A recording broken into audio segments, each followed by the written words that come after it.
गुरुदेव, कहा जाता है कि गायत्री मंत्र सारे मंत्रों की जननी या मदर ऑफ ऑल मंत्रास, ऐसा क्यों है? देखिए, गायत्री मंत्र भारतीय संस्कृति की माँ है, जी। जननी। और माँ को पवित्र नहीं मानेंगे सबसे ज्यादा तो किसको मानेंगे? आप कहेंगे माँ कैसे कह दिया आपने?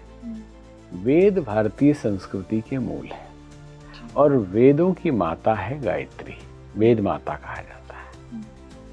अर्थात वेद शब्द का अर्थ है ज्ञान, और ज्ञान की उत्पत्ति गायत्री से होती है, तो इसलिए उसको माँ कहा गया। एक साइड को तो जो आध्यात्मिक शक्ति रहे उसको गायत्री कह दिया, और जो भौतिक शक्ति थी उसको सावित्री कह दिया।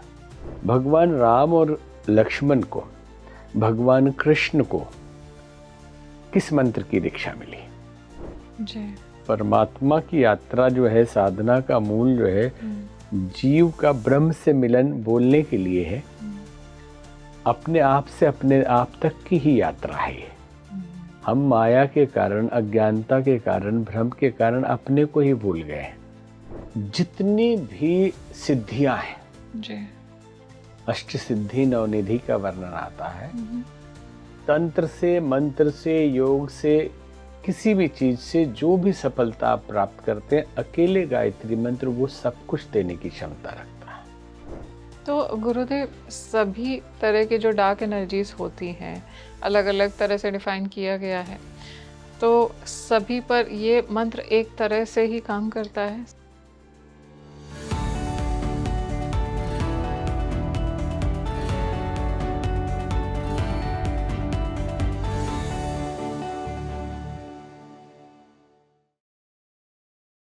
गायत्री मंत्र को सभी मंत्रों की जननी क्यों कहा जाता है? कितने देवी देवता हैं जो गायत्री मंत्र में वास करते हैं और सभी का वर्णन इसमें है? कितनी शक्ति होती है गायत्री मंत्र में? क्या गायत्री मंत्र को जाप करने से हमारे अंदर स्वयं हमारे इष्ट देव प्रकट हो जाते हैं? डार्क एनर्जीज किस तरह से दूर रहती हैं और क्या कुछ एक्सपीरियंस होते हैं उन लोगों के, उन साधकों के जो गायत्री मंत्र को साधते हैं, गायत्री मंत्र का जाप करते हैं? आज हम इन सभी बातों को इस पॉडकास्ट में जानेंगे। तो बहुत ही इंसाइटफुल है ये पॉडकास्ट। इसमें हमने सारे एस्पेक्ट्स को जाना है गायत्री मंत्र के बारे में। मैं सजेस्ट करूँगी आप ये पॉडकास्ट एंड तक देखिए, क्योंकि इसमें आज हमने ये जाना है कि गायत्री मंत्र की पावर्स क्या होती है और क्या चक्रा एक्टिवेशन भी गायत्री मंत्र से पॉसिबल है, किस तरह से कुंडलनी जागरण गायत्री मंत्र के द्वारा संभव होता है। आज जो हमारे साथ मेहमान जुड़े हैं वो भी बहुत ही खास हैं, क्योंकि उन्होंने न सिर्फ भारत में बल्कि संपूर्ण विश्व में आध्यात्म की एक अलग जगह है। मैं बात कर रही हूँ जूना अखाड़ा के महामंडलेश्वर स्वामी उमाकांत नंदा सरस्वती जी का। स्वागत है गुरु जी आपका। धन्यवाद। स्पीकिंग ट्री पर।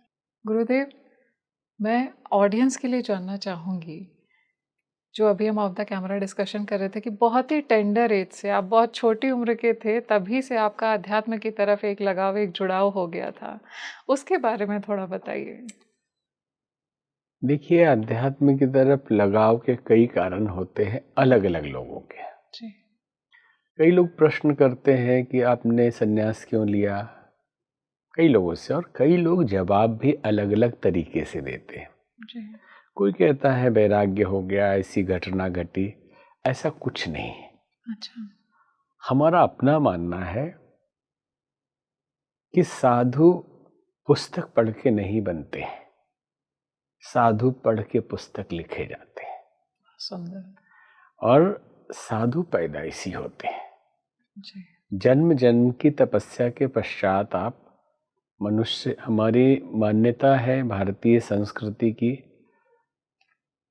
पुनर्जन्म में हम विश्वास करते हैं। जी। तो आप पिछले जन्म में बड़े पुण्यात्मा हैं तो आप साधु होंगे, या एकदम साधु ही हैं तो सीधे सीधे बचपन से आपके अंदर ये प्रभाव दिखाई देगा।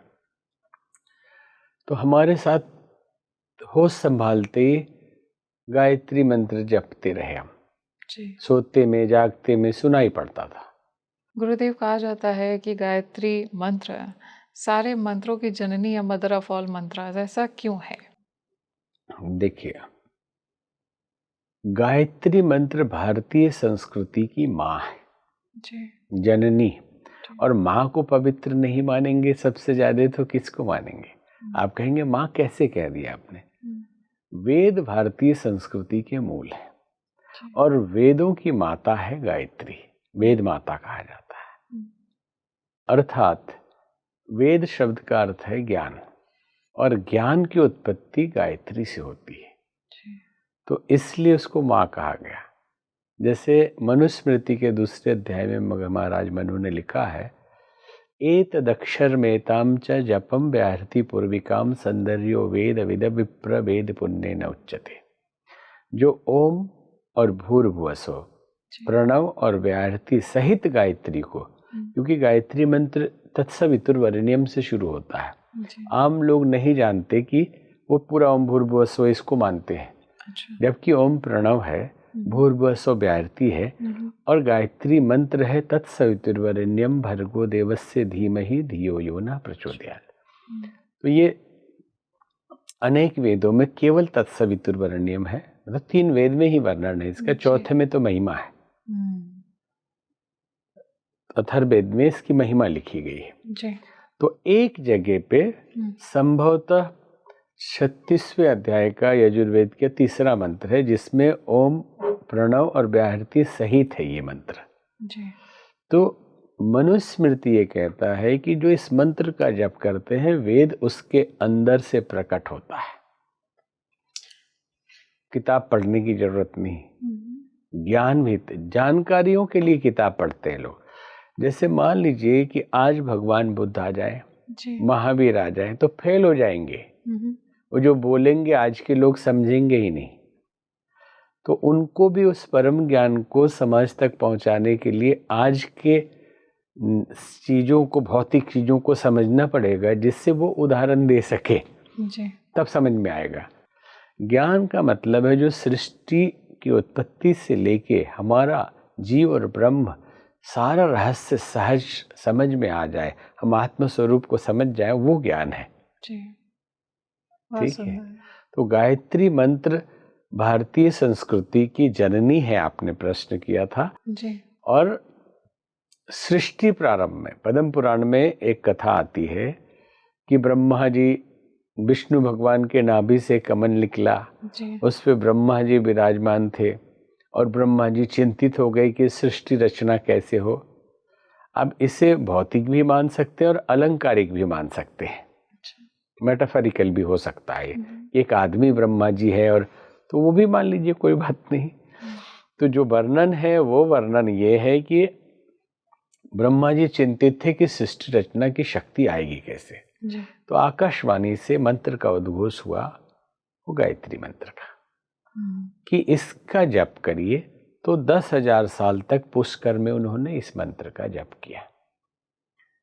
तो यही शक्ति गायत्री और सावित्री 2 रूप में प्रकट हुई। तो गायत्री है तो शक्ति ही, एक ही एनर्जी है जी। अब एक पक्ष को अलग नाम दे दे, एक पक्ष को अलग नाम दे दे जी। एक साइड को, तो जो आध्यात्मिक शक्ति रहे उसको गायत्री कह दिया, और जो भौतिक शक्ति थी उसको सावित्री कह दिया।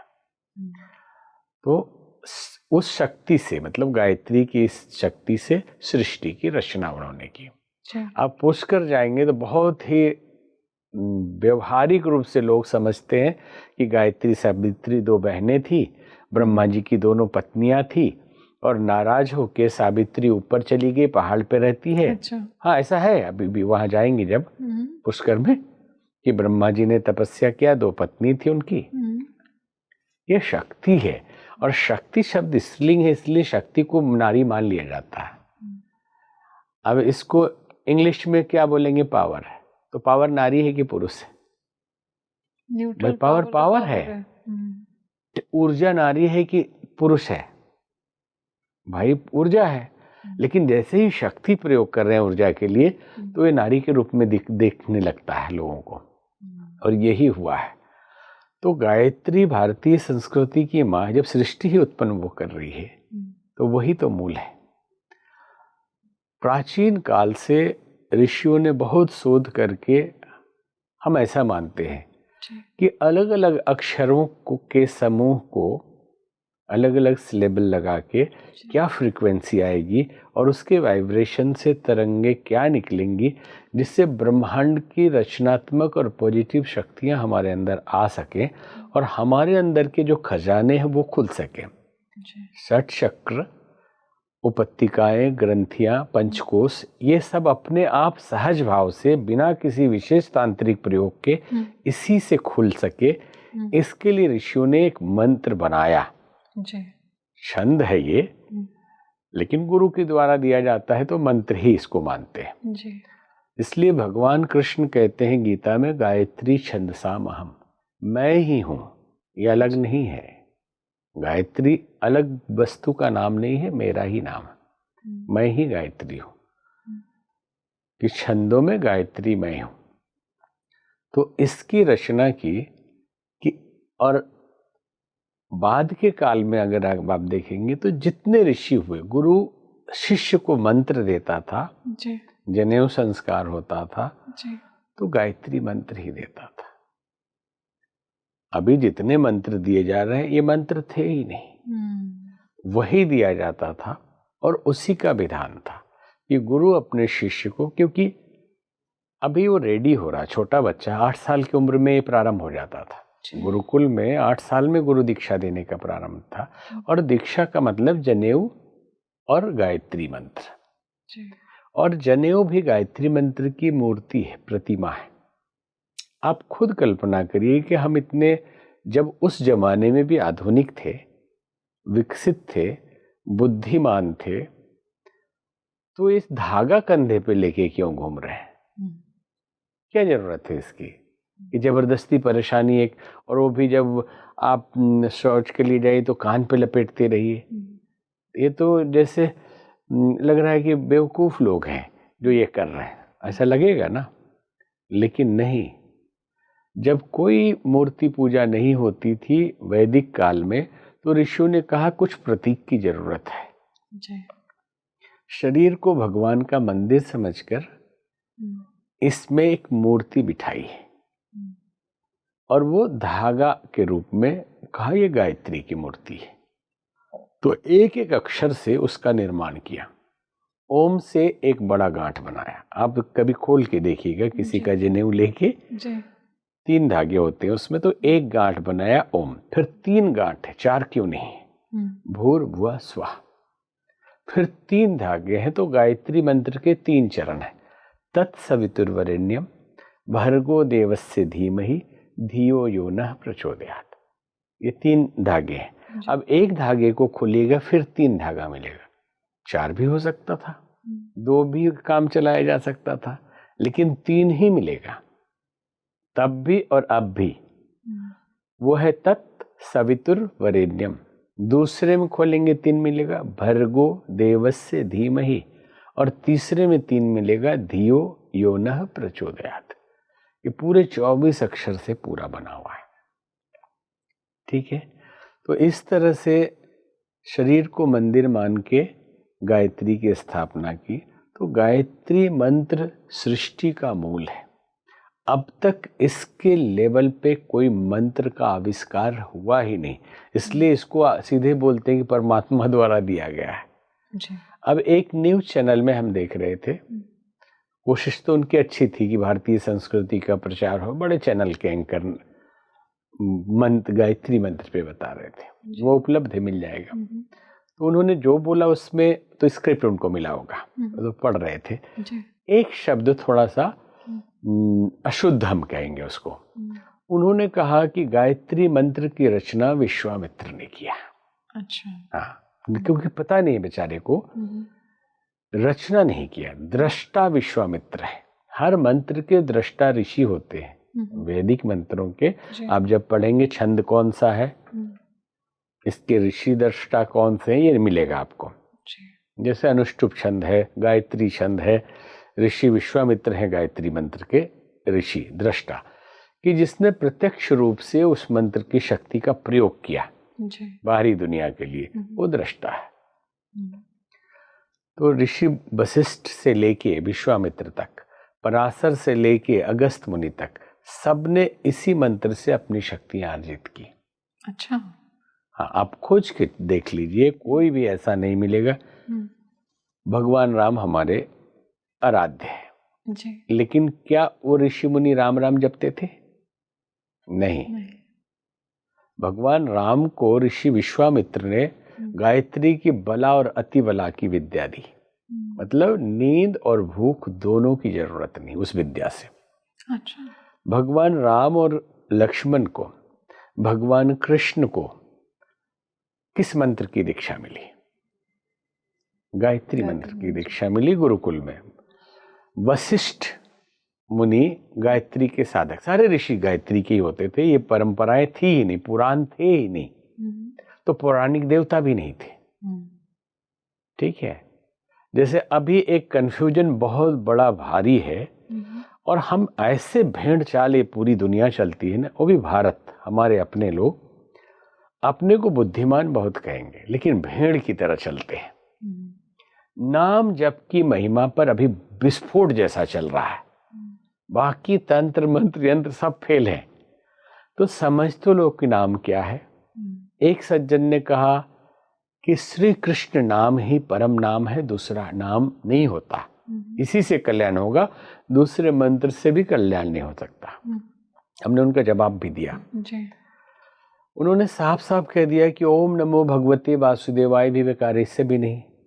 हमारा सिर्फ प्रश्न है और लोगों के लिए तर्क युक्त कुछ विचार है कि आप समझें कि नाम क्या होता है। नाम से ही होता है, ये हम भी बता रहे हैं। रामचरितमानस में गोस्वामी जी ने लिखा, कलयुग केवल नाम आधारा, सुमरि सुमरि नर उतर ही पारा, और नहीं कलि कर्म न भक्ति विवेकु, राम नाम अवलंबनेकु। तो कृष्ण नाम अवलंबन नहीं है, शिव नाम अवलंबन नहीं है, वहां राम नाम से तात्पर्य है कि ईश्वर का नाम, क्योंकि हमारा राम व्यापक है, राम ब्रह्म है। हम राम राम कहते हैं सवेरे उठते उठते ही, और राम राम से शुरू होता है और राम राम से जिंदगी चलती है। तो नहीं कलि कर्म न भक्ति विवेको, राम नाम अवलंबने को।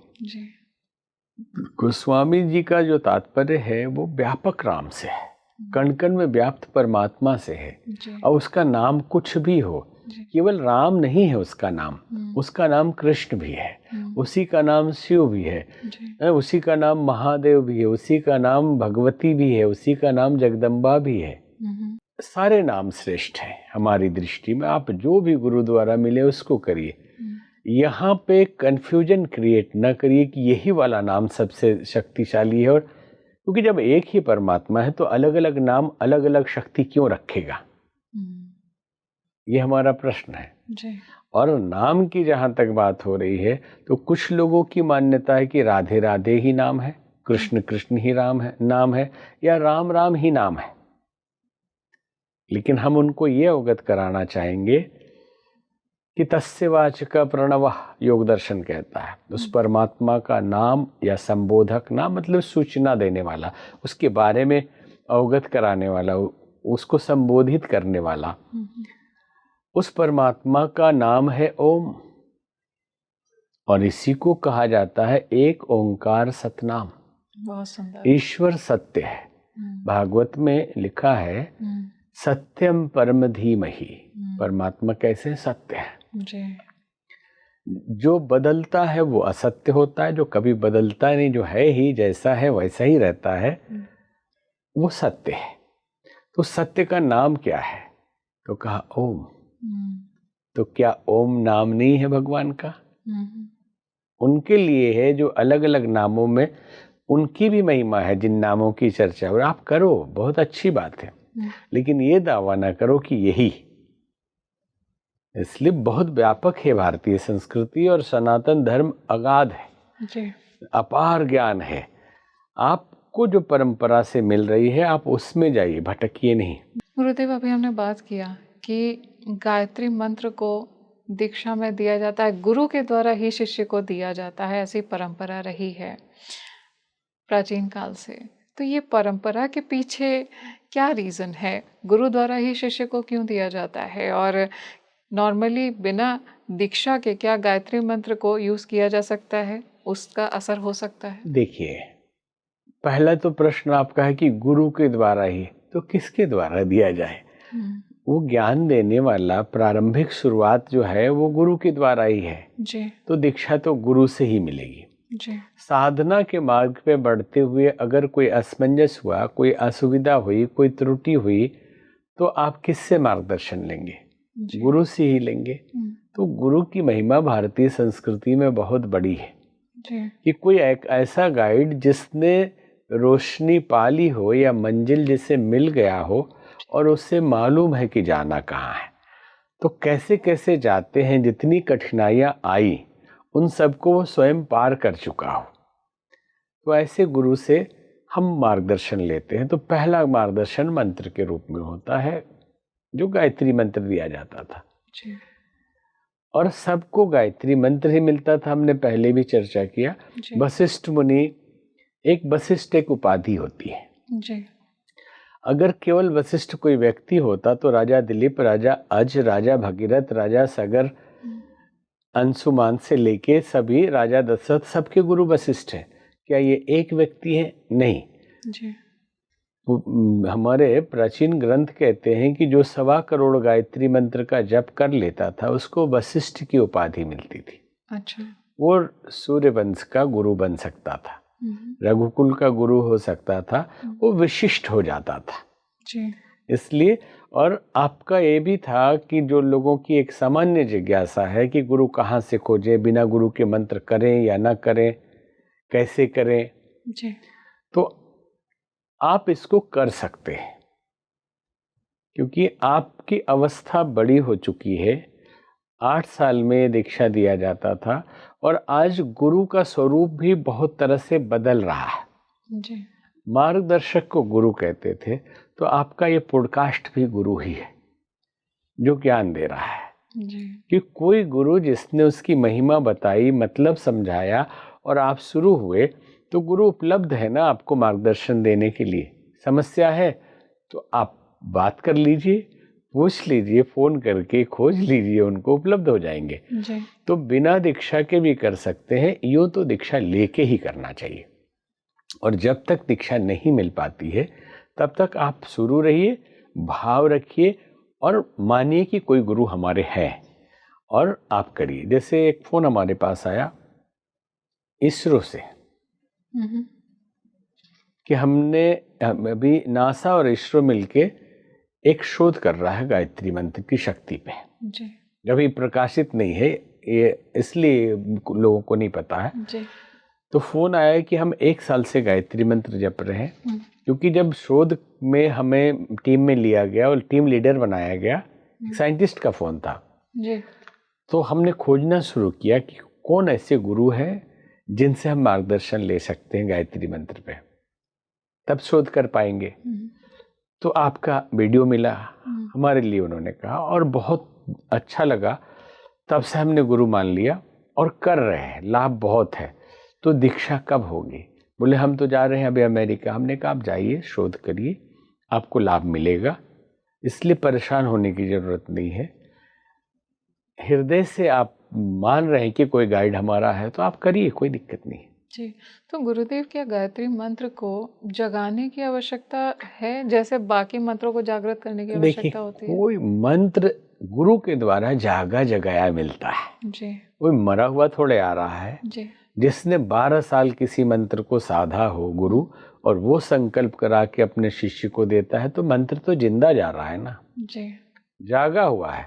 अब ये है कि उसका प्रभाव आप कितना ले पा रहे हैं, आपकी पात्रता कितनी बन पाई और कितने नियमित निश्चित निरंतर आप कर रहे हैं, तो वो आपको कितना लाभ दे रहा है, आप सिद्ध हो रहे हैं या नहीं, ये अलग बात है। बोलते हैं ये जागृत, सब मंत्र जागृत हो मुर्दे होंगे जब तक कि गुरु जागृत करके, फिर इसलिए तो गुरु दीक्षा का महत्व हो जाता है। गुरुजी, कुछ लोग ऐसे हैं जो गायत्री मंत्र का जाप करते हैं और उनके जीवन में अभी गुरु नहीं है, तो उनके लिए गायत्री मंत्र का जागरण कैसे होगा या स्वतः हो जाएगा गायत्री नहीं, मंत्र? देखिए गायत्री मंत्र अपने आप में भी गुरु मंत्र है। शास्त्र कहते हैं इसको गुरु मंत्र ही कहते हैं जी। तो जिनको गुरु नहीं मिला है वो कर रहे हैं, ये मंत्र अपने आप में भी जागृत है। अच्छा। ये क्या करता है? ये सदगुरु की प्राप्ति कराता है। 24 फल एक है पुस्तक। जी जी। तो उसमें 24 में से एक ये है कि एक तो आपको सद्बुद्धि प्राप्त होगी कि जैसे गायत्री माता की आपकी बुद्धि में लिख के जा रही है, आपको ऐसे नॉलेज मिलने लगेगा अपने आप कि आप आश्चर्य करेंगे, कभी पढ़ा नहीं, हम इतना आया कहाँ से। और फिर आपको कोई ना कोई गाइड मिलेगा थोड़े दिन के बाद। जी। आप करते रहेंगे, आपको गुरु भी मिल जाएंगे प्रत्यक्ष वाले। अब प्रत्यक्ष गुरु सत्ता ऋषि मुनि तो आपको मदद करेंगे ही, लेकिन प्रत्यक्ष भी मिल जाएंगे। तो गुरुजी, अभी जैसे हमने बात किया कि आपने कहा कि सदगुरु उनकी प्राप्ति भी कराता है गायत्री मंत्र। किस तरह से होता है ये परमात्मा की प्राप्ति गायत्री मंत्र के द्वारा कैसे संभव है? देखिए, परमात्मा की प्राप्ति के बहुत उपाय हैं जी और परमात्मा का कॉन्सेप्ट भी अलग अलग है। जी।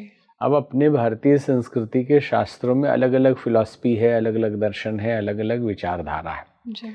आमतौर पे इतना ही माना जाता है कि जो सृष्टा है, जो ईश्वर है, जिसने हमको बनाया है, तो वेदांतिक भाषा में यही कहते हैं कि हमको अपने आप से मिलना है।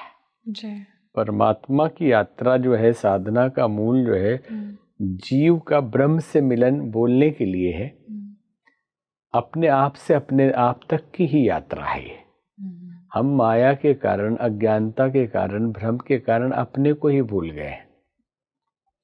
जैसे उपनिषद में एक कहानी आती है कि एक सुंदर पक्षी ने एक दूसरे अपने से भी बहुत खूबसूरत चिड़िया को देखा एक डाली पे, और इतनी आकर्षित हो गई कि धीरे धीरे धीरे धीरे उधर खिसकने लगी कि उसको पाना है इस चिड़िया को।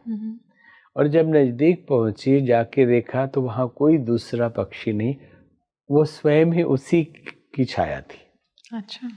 हाँ, तो हम जिस परमात्मा की तलाश में वेदांत के हिसाब से ये है, ज्ञान मार्ग के हिसाब से कि जिस ईश्वर की तलाश कर रहे हैं वो हमारा ही स्वरूप है। जिसकी कमी महसूस होती है, आप धन कमा लीजिए, वैभव कमा लीजिए, साधनों में शांति ढूंढते रहिए, पूरी दुनिया घुमाइए कि घूम ले तो थोड़ा अच्छा लगेगा, नाम कमा ले तो थोड़ा अच्छा लगेगा, 2-4 बंगले गाड़ी ये सब खरीद लें तो एक जहाज ही खरीद लेते हैं, सब कर लेंगे, लेकिन फिर भी एक कमी अंदर रहती है, कुछ ना कुछ खालीपन है। तो वो खालीपन जो है वही तलाश है अपने आप की। बाहर के आवरण में हम खो गए हैं। हम क्या हो गए हैं? हम पहले तो आदमी भी नहीं है। कैसे? आप कहेंगे आदमी क्यों नहीं है? एक बार कहते हैं कि संत इमर्सन लालटेन लेके दिन की दोपहरी में जा रहे थे तो किसी ने पूछा कि इतनी रोशनी है फिर भी लालटेन? बोले मैं जिसे ढूंढ रहा हूँ मिल नहीं रहा, सूरज की रोशनी शायद कम पड़ रही है। बोले किसे ढूंढ रहे हैं? तो बोले आदमी ढूंढ रहा हूँ, इंसान। बोले इतने तो लोग हैं आपके इर्द गिर्द, सब तो आदमी ही हैं। बोले नहीं नहीं, इसमें कोई डॉक्टर है, कोई इंजीनियर है, कोई पत्रकार है, कोई मंत्री है, कोई साधु है, कोई ज्ञानी है, कोई भक्त है, कोई नर्तकी है, कोई एक्टर है, आदमी एक भी नहीं मिला अभी तक है। तो अभी हम बोल सकते हैं कि नेताजी हैं, मंत्री जी हैं, व्यापारी जी हैं, बिजनेसमैन हैं, ब्राह्मण जी हैं, क्षत्रिय जी हैं, लेकिन आदमी जी को खोजना मुश्किल है। तो पहले तो आदमी आदमी हो और उसके बाद हम अपने आप तक पहुंचे कि जीवन बड़ा ही सीमित है। 100 साल माना जाता है कि 100 साल की उम्र होती है। अब तो एवरेज 60 साल ही है, जिसमें 20 साल हम सो जाते हैं, 40 साल बचता है, उसमें 10 साल बचपन के ऐसे ही हवा में उड़ जाता है कभी बच्चा है, और 10 साल बुढ़ापे के बीमारियों में निकल जाता है, 20 साल बचता है। 20 साल में टेलीविज़न देखना, अखबार पढ़ना, इंस्टाग्राम देखना, यूट्यूब देखना, फेसबुक रीड करना, मित्रों से मिलना, ये सब करते करते 2-3 घंटे खर्च, 4 घंटे खर्च हो जाते हैं। फिर पड़ोसी बीमार है तो कभी खुद बीमार है, तो कभी घर वाले बीमार हैं, फिर कभी बर्थडे पार्टी में जाना है, तो कभी शादी की पार्टी में जाना है, तो कभी आउटडोर जाना, घूमने जाना है, कभी गम है, बहुत दुखी है तो पिकनिक पे जाना है। कहते हैं ना कि मुझे पीने का शौक नहीं, पीता हूँ गम भुलाने को।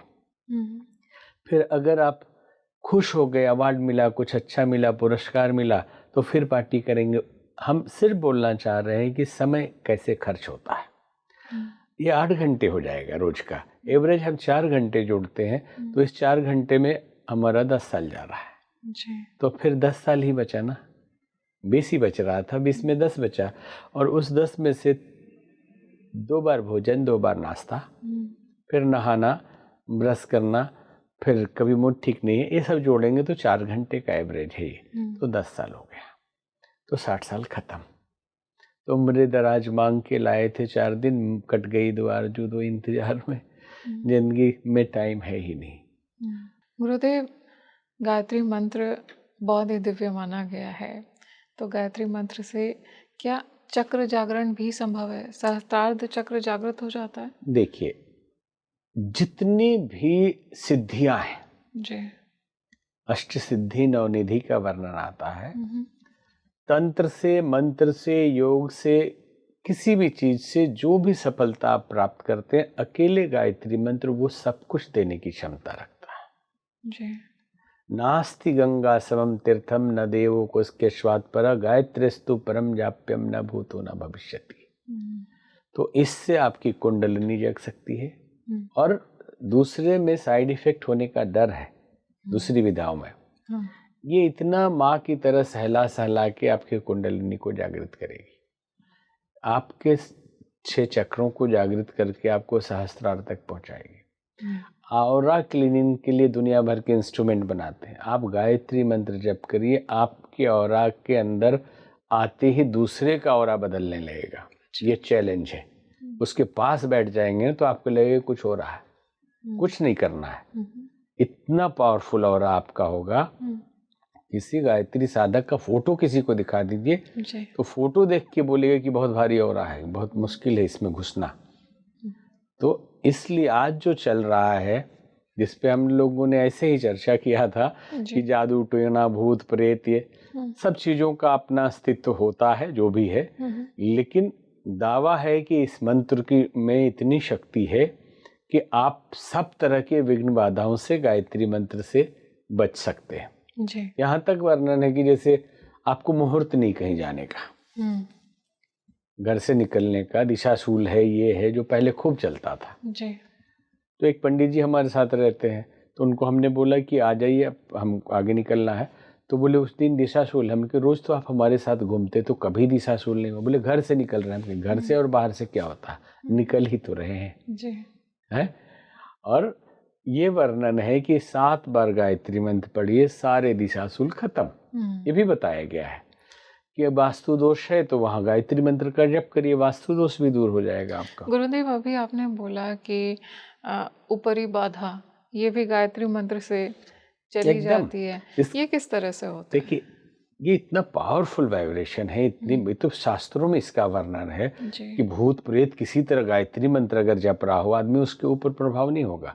और वो जो पुराना करने वाला आदमी है, जल उठा के मंत्र पढ़ के छिड़क दे तो गायब हो जाएगा।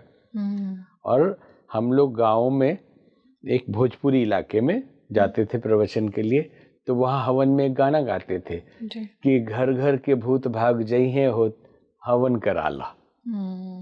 मतलब गायत्री मंत्र का यज्ञ करिए आप, तो ये सारे भूत प्रेत भाग जाएंगे।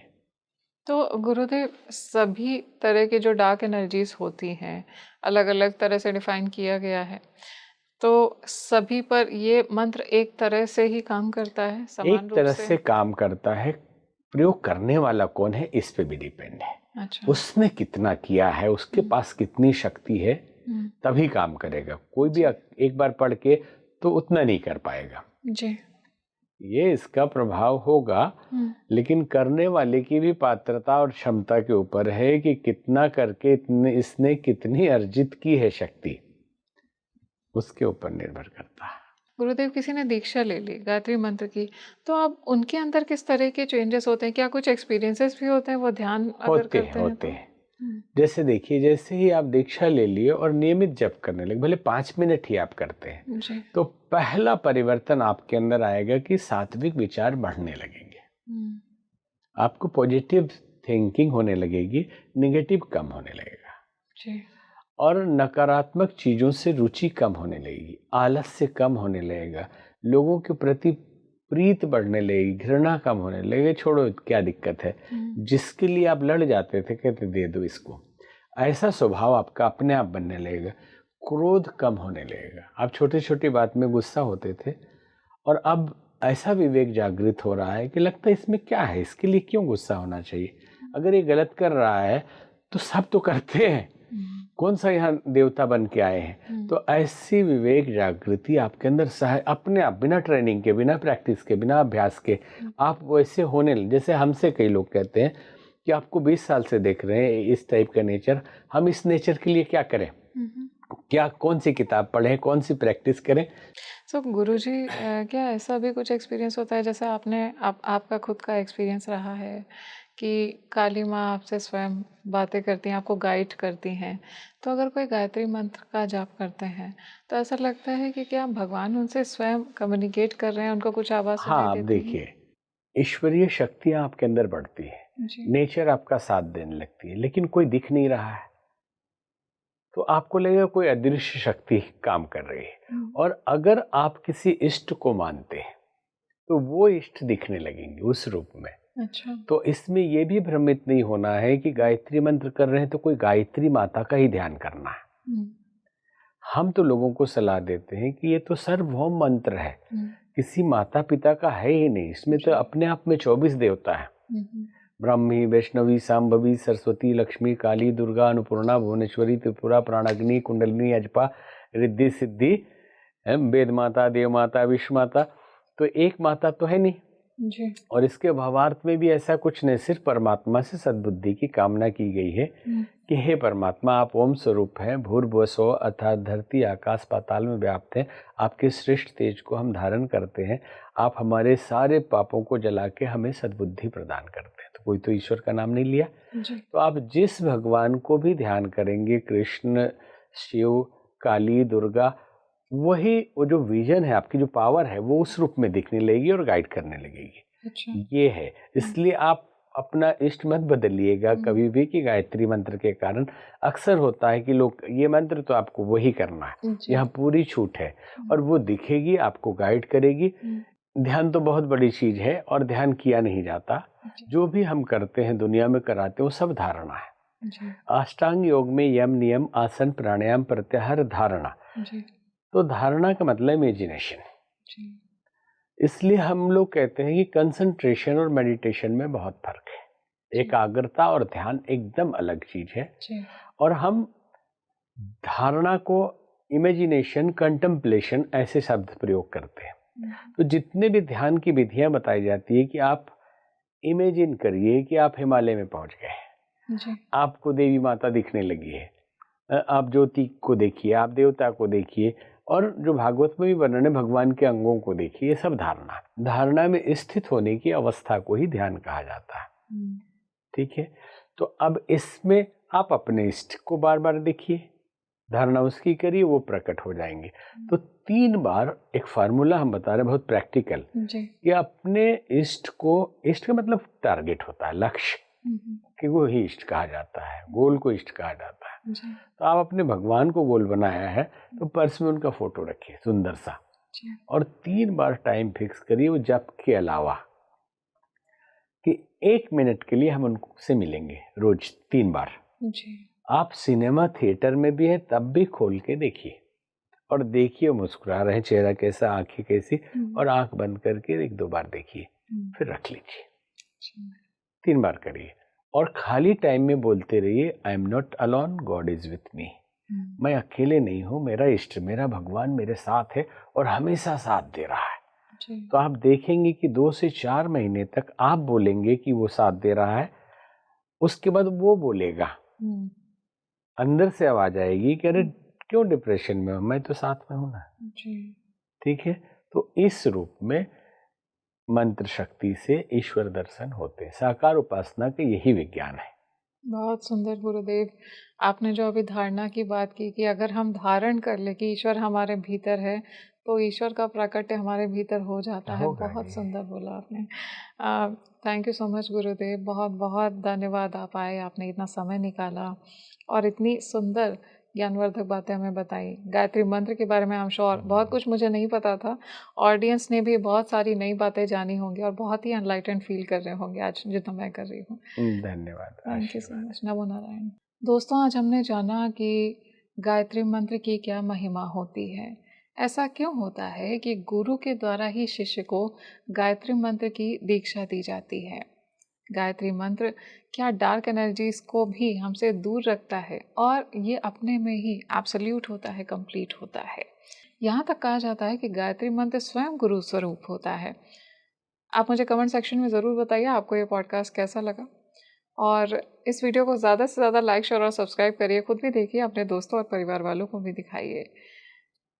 खुश रहिए, मुस्कुराते रहिए, अपना में खुशियाँ बांटते रहिए। आज के लिए अपनी सही यात्री माधवी को दीजिए इजाज़त। नमस्कार।